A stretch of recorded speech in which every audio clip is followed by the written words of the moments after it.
চলো তাহলে আমরা আমাদের পরবর্তী ক্যাটাগরিতে চলে যাই। আমাদের পরবর্তী ক্যাটাগরিতে কি ছিল? তাপের পরিবর্তনের ভিত্তিতে। আমাদের পরবর্তী ক্যাটাগরি ছিল বিক্রিয়া। তাপের পরিবর্তনের ভিত্তিতে বিক্রিয়াকে কয় ভাগে ভাগ করা যায়? 2 ভাগে। একটা হচ্ছে তাপ উৎপাদী, একটা হচ্ছে তাপ হারি। এই দুইটা প্রক্রিয়া নিয়ে আমরা এখন পড়ব। তাহলে চলো, তাপ উৎপাদী বিক্রিয়া এবং তাপ হারি বিক্রিয়া। তাপ উৎপাদী বিক্রিয়া কাকে বলে? যে রাসায়নিক বিক্রিয়ায় তাপের উৎপন্ন হয় তাকে তাপ উৎপাদী বিক্রিয়া বলা হয়ে থাকে। কথাটা শুনেই বোঝা যাচ্ছে তাপ উৎপাদী, তাপ এবং উৎপন্ন। তাপ যেখানে উৎপন্ন হবে সেটাকে বলা হয় তাপ উৎপাদী বিক্রিয়া। তাহলে তাপ উৎপাদী বিক্রিয়া, দেখো আমি এখানে একটা বিক্রিয়া লিখেছি। নাইট্রোজেন গ্যাস নিয়েছি, হাইড্রোজেন গ্যাস নিয়েছি। হ্যাঁ, নাইট্রোজেন গ্যাস এবং হাইড্রোজেন গ্যাসের বিক্রিয়া ঘটানোর মাধ্যমে আমরা তো এখানে দেখছি তৈরি হয়েছে অ্যামোনিয়া গ্যাস।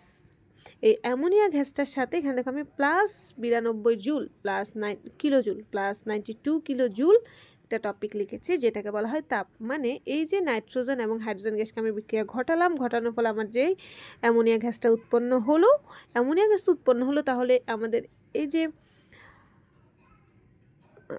তাহলে যে সামনে যে টপিকটা ছিল, যে জিনিসগুলো ছিল নাইট্রোজেন এবং হাইড্রোজেন, সেগুলোকে বলা হয় কি? বিক্রিয়ক। আর এখানে যে টপিকটা তৈরি হলো সেটা হচ্ছে উৎপাদ। তাহলে বিক্রিয়ক এবং উৎপাদ তো তৈরি হয়ে গেল, সাথে আমি এখানে লিখলাম +92 কিলোজুল। এটাকে বলা হয় তাপ। মানে যে কোনো বিক্রিয়া সংঘটিত হওয়ার সময় কিছু পরিমাণ তাপ উৎপন্ন হতে পারে।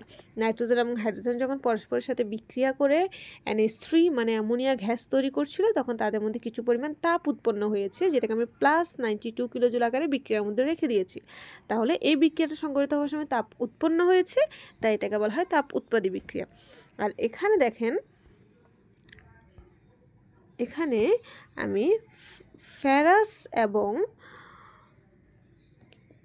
200 থেকে 250 অ্যাটমসফিয়ার চাপ এবং 450 থেকে 550 ডিগ্রি সেলসিয়াস কিছু টপিক লিখেছি। এগুলো হচ্ছে প্রভাবক। এগুলো আমরা পরবর্তীতে যখন বিক্রিয়া ডিটেলস পড়বো তখন জানতে পারবো।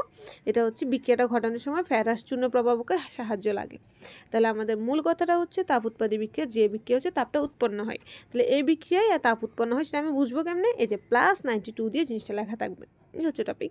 তাহলে চলো, তাপ হারি বিক্রিয়া। যে রাসায়নিক বিক্রিয়া তাপশক্তির শোষণ ঘটে সেই রাসায়নিক বিক্রিয়াকে বলা হয় তাপ হারি বিক্রিয়া বা তাপ শোষী বিক্রিয়া। যেহেতু শোষণ করে তাই এর আরেক নাম হচ্ছে তাপ শোষী বিক্রিয়া। তাহলে তাপ হারি বিক্রিয়া কি? যেখানে তাপের শোষণ ঘটে। মানে বিক্রিয়া যখন আমরা সংঘটিত করব, বিক্রিয়ার তাপ উৎপন্ন হবে না, উল্টা তাপটা কমে যাবে। মানে তাপের বৃদ্ধি ঘটবে না, উল্টো তাপের হ্রাস পাবে। তাহলে বিক্রিয়ার পাত্রটা, যে পাত্রে আমরা বিক্রিয়াটা সংঘটিত করব, সেই পাত্রটা অবশ্যই একটু ঠান্ডা হয়ে যাবে, কারণ তাপ শোষণ হচ্ছে। তাপ শোষণ হলে তাপটা নেগেটিভে চলে আসবে না, নেগেটিভে চলে আসবে, কমের দিকে চলে আসবে, তখন এটা কি হয়ে যাবে? ঠান্ডা হয়ে যাবে। তাহলে চলো, এই যে আমি এখানে নাইট্রোজেন গ্যাস নিলাম, অক্সিজেন গ্যাস নিলাম, তাদেরকে বিক্রিয়া ঘটালাম, নাইট্রিক অক্সাইড তৈরি হয়েছে আমার এখানে। তাহলে এই যে সাথে আমি এখানে +180 কিলোজুল নামক একটা কথা লিখেছি। এই +180 কিলোজুল মানে বোঝানো হচ্ছে এখানে 180 কিলোজুল তাপ শোষণ হয়েছে, যার কারণে আমি দেখো বিক্রিয়াটা কিন্তু কার পাশে লিখেছি? বিক্রিয়কের পাশে লিখেছি এই তাপটা। আগের বারে দেখো আমি কিন্তু উৎপাদের পাশে লিখি, মানে এটা উৎপন্ন হয়েছিল, কিন্তু এবারে তাপটা আমাকে দিতে হচ্ছে বিক্রিয়াটা ঘটানোর জন্য। যেটা আমাকে দিতে হচ্ছে, যেটা বিক্রিয়া নিজে শোষণ করে নিচ্ছে আমার কাছ থেকে, সেটাই হচ্ছে কি? তাপ হারি বিক্রিয়া। ক্লিয়ার আশা করি। তাহলে তাপ উৎপাদী বিক্রিয়া যেখানে হচ্ছে তাপ উৎপন্ন হবে, তাপ হারি বিক্রিয়া হচ্ছে যেখানে তাপ শোষিত হবে। তো তাপ উৎপন্ন হলে আমরা সেটা উৎপাদের পাশে লিখবো, শোষিত হলে সেটা আমরা বিক্রিয়কের পাশে লিখবো প্লাস দিয়ে। এই হচ্ছে কথা। তাহলে এবার আসো সমতা। এখানে আমি একটা কথা লিখেছি, সমতাকৃত সমীকরণ অনুযায়ী একটি রাসায়নিক বিক্রিয়া সংঘটিত হতে তাপের যেই পরিবর্তনটা হয় তাকে বিক্রিয়া তাপ বলা হয়।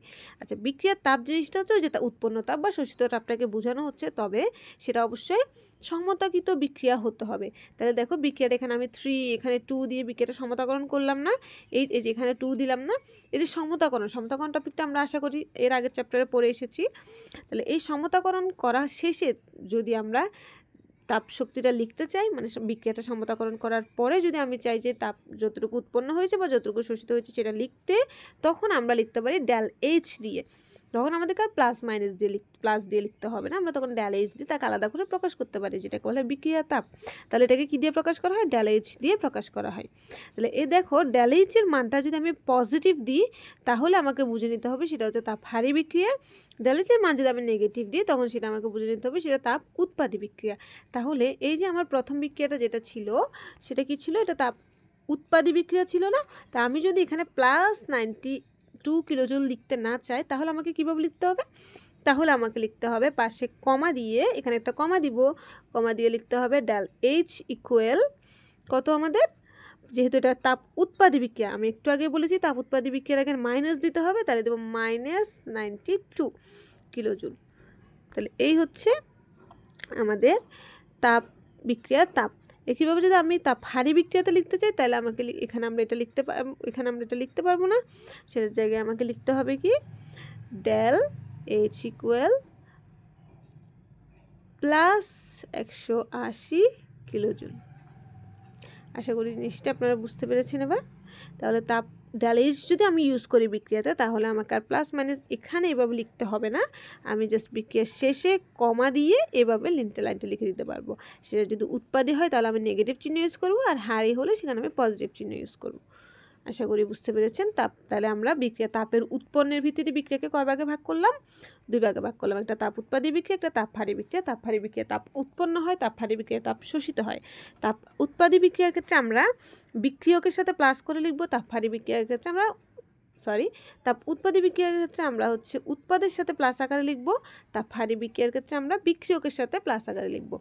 আর যদি আমরা সেটা লিখতে না চাই তাহলে আমরা ডেল এইচ দিয়ে লিখব। সেক্ষেত্রে বিক্রিয় উৎপাদের পরে, দুই ক্ষেত্রে উৎপাদের পরে একটা কমা দিব, কমা দিয়ে আমরা ডেল এইচটা লিখে দিব। আর সেটা যদি তাপ উৎপাদী হয় তাহলে সেক্ষেত্রে আমরা নেগেটিভ ইউজ করব, আর যদি সেটা তাপ হারি হয় সেক্ষেত্রে আমরা পজিটিভ ইউজ করব। আশা করি আপনারা ব্যাপারটা বুঝতে পেরেছেন ক্লিয়ারলি। আমি আবার রিপিট করে দিচ্ছি, তাহলে আমাদের এই ক্যাটাগরিটাও এখানে শেষ হলো।